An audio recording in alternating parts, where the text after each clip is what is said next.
करिश्मा, रेशमा और मनीषा 3 बहनें हैं। उनका एक भाई भी है, मयंक। मयंक अपनी बहनों को बहुत प्यार करता है, लेकिन मयंक की पत्नी सविता इस मामले में मयंक से बिल्कुल ही अलग है।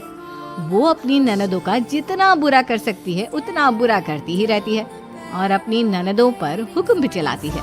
करिश्मा, करिश्मा, तुमने अभी तक नाश्ता नहीं बनाया? तुम्हारे भैया को ऑफिस जाने में देर हो रही है। हाँ भाभी, बस अभी बनाती हूँ। करिश्मा, तुम ये ढीलापन छोड़ दो। कल को पराये घर जाना है। वहाँ अगर तुम इस तरह से काम करोगी तो लोग क्या कहेंगे कि माँ ने और भाभी ने कुछ सिखाया नहीं। तो तुम्हारी दोनों बहनें कहाँ हैं? रेशमा मार्केट गई है और मनीषा सो रही है। क्या? सुबह के 8 बज रहे हैं और ये महारानी अभी भी सो रही है? ये कहते हुए सविता अपनी सास दुर्गा देवी के पास जाती है। माँ जी, देख रही हो अपनी बेटियों के तौर तरीके?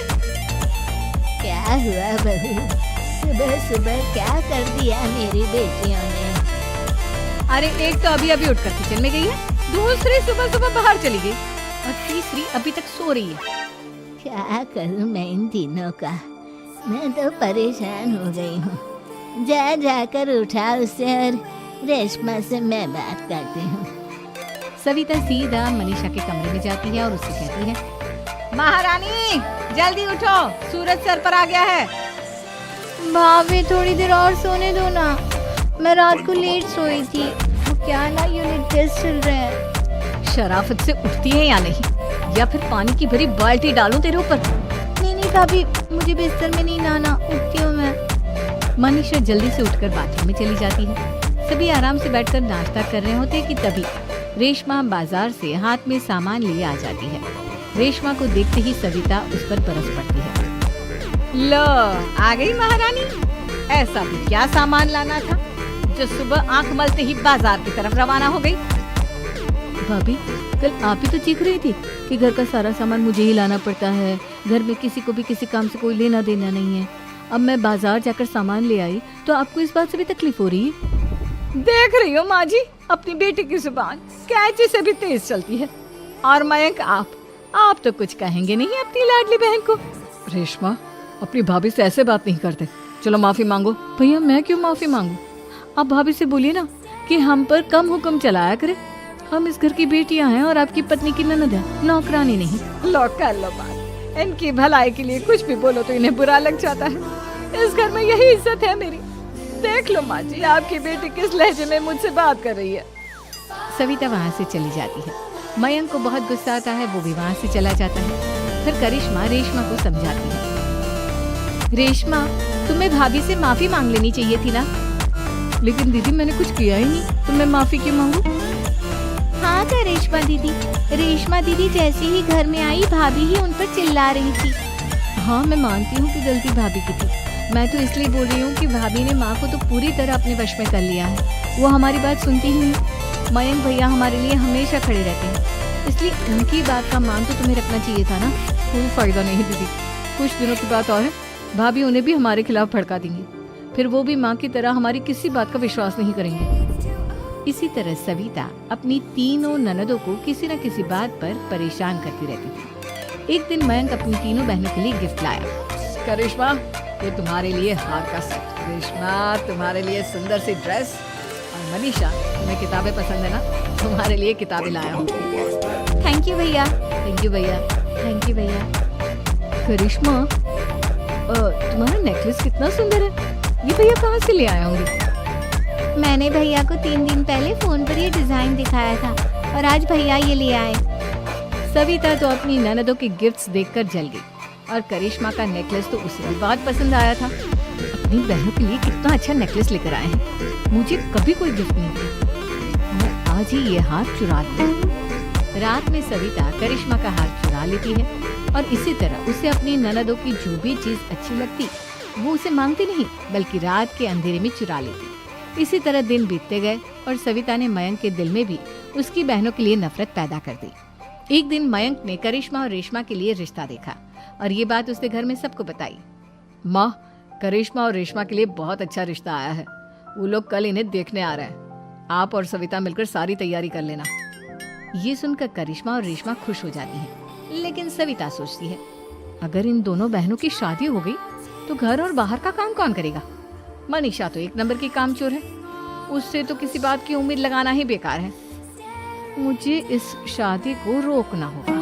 अगले दिन सभी लड़के वालों के स्वागत की तैयारी करने में लगे होते हैं। तभी मयंक अपनी बहनों से आकर कहता है, तैयार हो गई तुम दोनों? देखो दोनों लड़के बहुत अच्छे हैं, मैं कोई कसर नहीं छोड़ना चाहता, इसलिए तुम उनके सामने अच्छे से बिहेव करना और अपनी भाभी से लड़ने मत लग जाना। करिश्मा, तुम वो नेकलेस पहन लो ना जो मैं तुम्हारे लिए लाया था। भैया मैं बहुत देर से वो नेकलेस ढूंढ रही हूँ, लेकिन मुझे मिल ही नहीं रहा। क्या तुमने नेकलेस खो दिया? तुम्हें पता भी है वो कितना महंगा था? तुम कोई काम ढंग से नहीं कर सकते। मयंक गुस्से में वहाँ से चला जाता है। थोड़ी देर बाद लड़के वाले भी आ जाते हैं। वो दोनों बहनों को पसंद कर लेते हैं और रिश्ता पक्का हो जाता है। लेकिन सविता के दिमाग में तो कुछ और ही खिचड़ी पक रही थी। वो पंडित जी के पास करिश्मा की कुंडली लेकर जाती है और उन्हें पैसे देकर करिश्मा की कुंडली बदलवा देती है। जब लड़के वालों के पास करिश्मा की कुंडली जाती है तो वो दुर्गा को फोन करते हैं। बहन जी, हमने करिश्मा की कुंडली अपने पंडित जी को दिखाई थी। आपकी बेटी की कुंडली नहीं बल्कि दोषों का पिटारा है।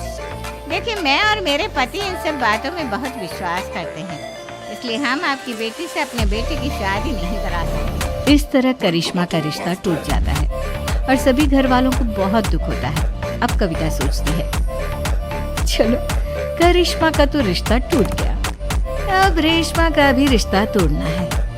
क्या करूं?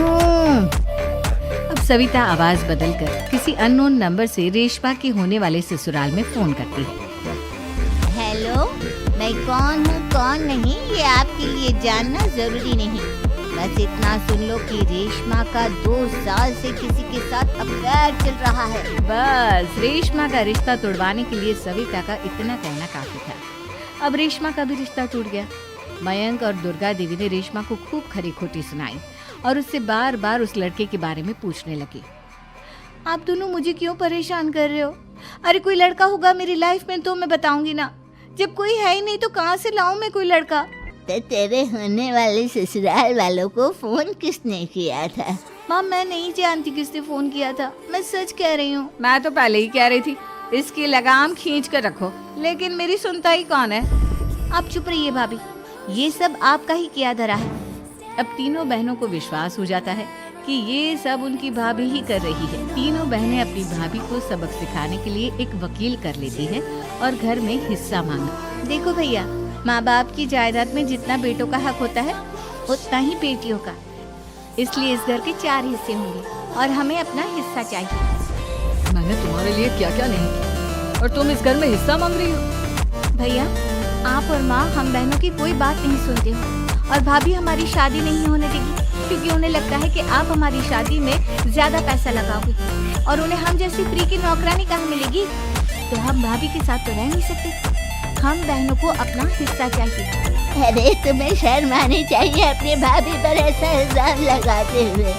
वो तुम्हारे बारे में कितना सोचती है। हाँ माँ, भाभी हमारे बारे में बहुत सोचती है। दिन रात बस यही सोचती रहती है कि किस तरह से अपनी तीनों ननदों को परेशान करूं और कभी मुझे पढ़ने भी नहीं देती। दोनों बहनों का रिश्ता भी तो इन्होंने ही तोड़वाया है और रात में हमारे कमरे में आकर हमारी चीजें भी चुराती हैं। इसी तरह सविता की तीनों ननदें अपनी बात पर अड़ी रही।